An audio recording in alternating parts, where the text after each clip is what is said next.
Following the disastrous release of Star Wars Outlaws, things are bad for video game developer Ubisoft, and with the recent delay of Assassin's Creed Shadows, things are about to get a whole lot worse. So much worse, in fact, that the CEO of the company is begging the investors to please believe him when he says Ubisoft is all about entertaining gamers and not at all about agenda.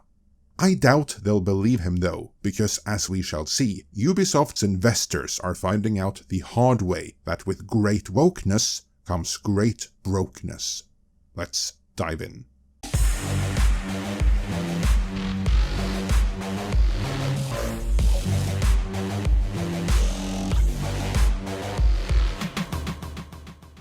Before we get to the Ubisoft CEO's plea to his investors, let's establish some context.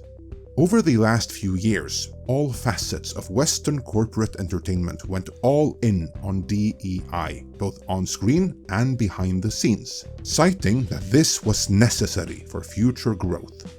We now know the answer. First, it wasn't necessary, and second, the only growth has been negative. The entire comic book movie genre, which has been driving the box office for 2 decades now, is in the ICU, and while there are a couple of reasons for that, DEI commitments is perhaps the single most notable one. This is true for the American comic book industry as well, and while it took AAA video games a while to catch up, they're fully caught up now, meaning pretty much all of corporate Western entertainment is down for the count with a broken back. I mean, there's firings left and right in Hollywood. Hardly anything is being made compared to just a few years ago, and that's where gaming is headed as well. That's the price for going broke. Financial losses, ruined franchises, job losses, and careers cut short.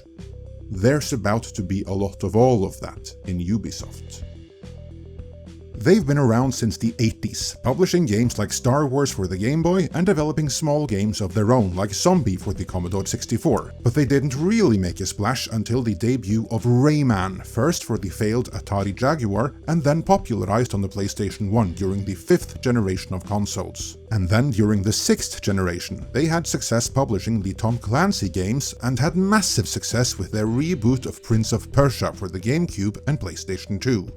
Then, for the 7th generation, they experimented a bit with the Prince of Persia franchise, and that experiment yielded Assassin's Creed for the PlayStation 3 and Xbox 360, and this would rapidly become a beloved franchise of its own. At least until chasing profits made them chase a yearly release schedule. And then during the 8th generation, quality nosedived so badly that players had to be compensated for Assassin's Creed Unity. Then, after years of winning back confidence of gamers with Assassin's Creed Origins and Odyssey, they're back to crashing Assassin's Creed yet again. In other words, their big franchise has gone stale, made worse by all the in-game monetization and strict DEI adherence. And Ubisoft's 2 really big projects for 2024, the ones that on paper should have turned things around, will do nothing but hasten their demise. Star Wars Outlaws is, as fully expected, a flop, and so will no doubt Assassin's Creed Shadows be, if and when it ends up being released.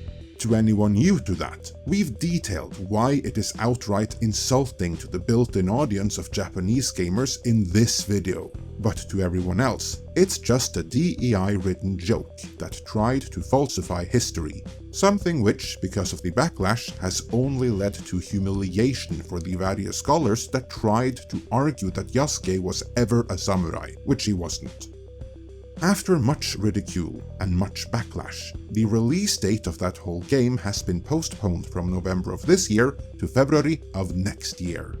This was covered by Bounding Into Comics, who wrote the story Ubisoft delays Assassin's Creed Shadows to February 2025, says disastrous launch of Star Wars Outlaws made them realize upcoming game needed additional time to further polish the title.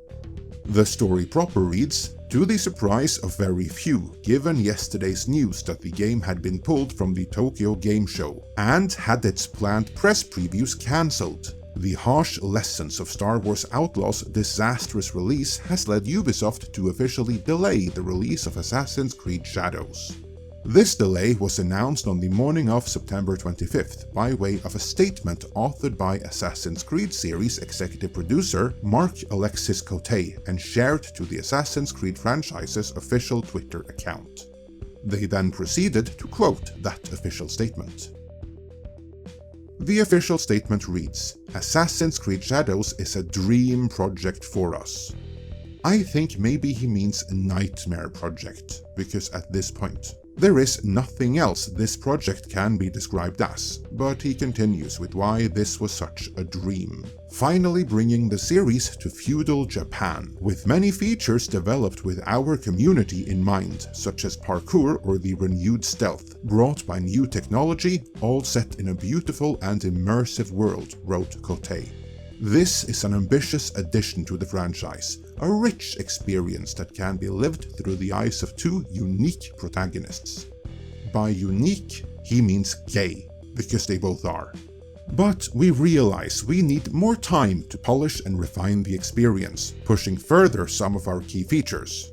In other words, they're going to flush even more money down the drain on this PR disaster that no one is going to pay for anyway.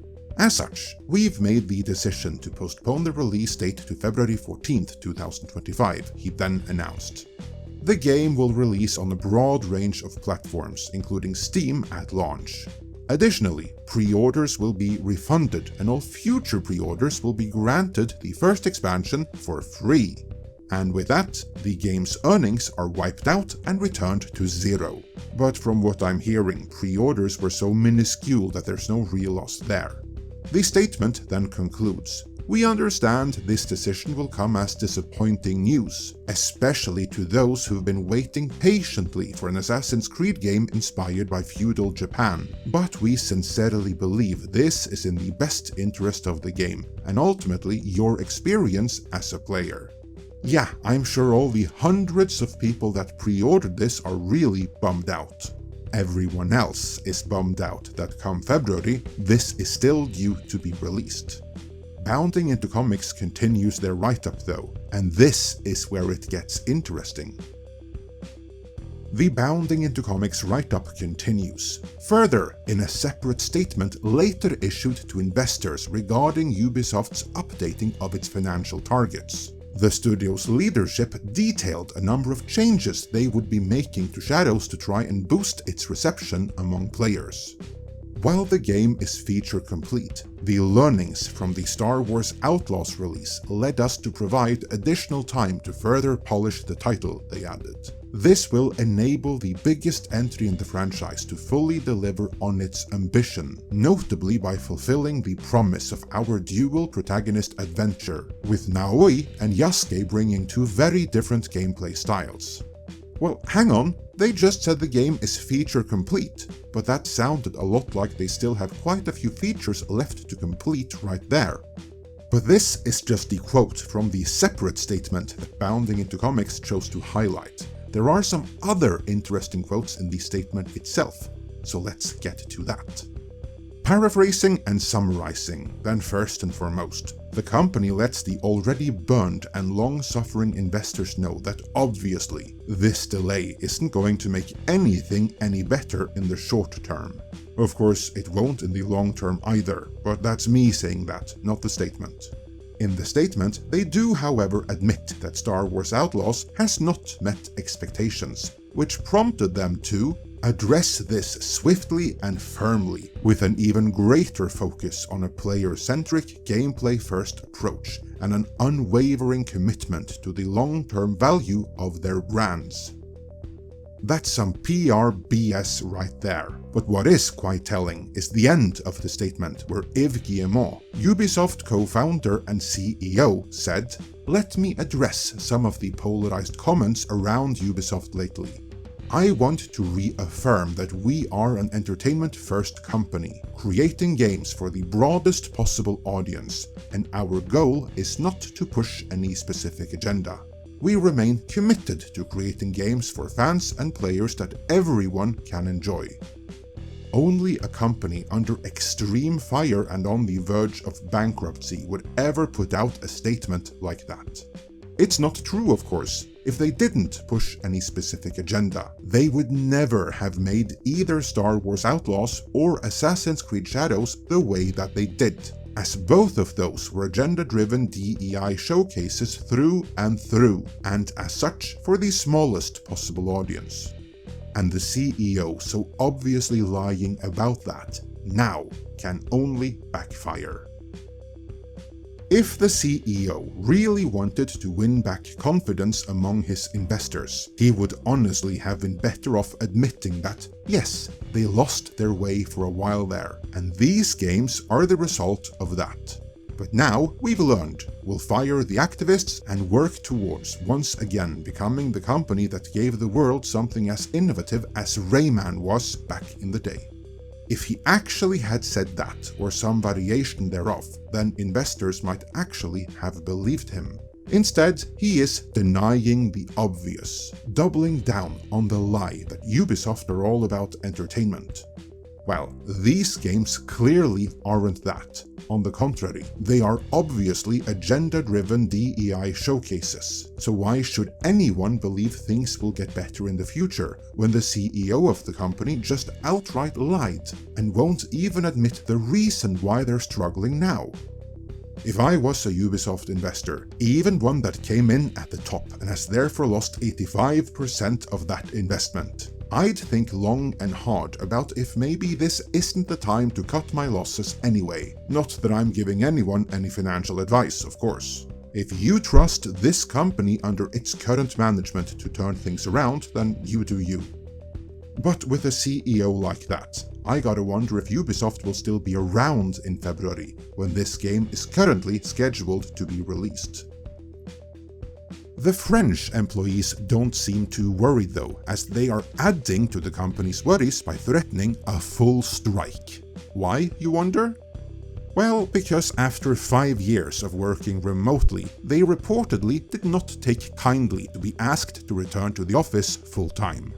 So, with workers like these, do you think the game actually will come out in February, and will those extra months make any difference? Let me know in the comments.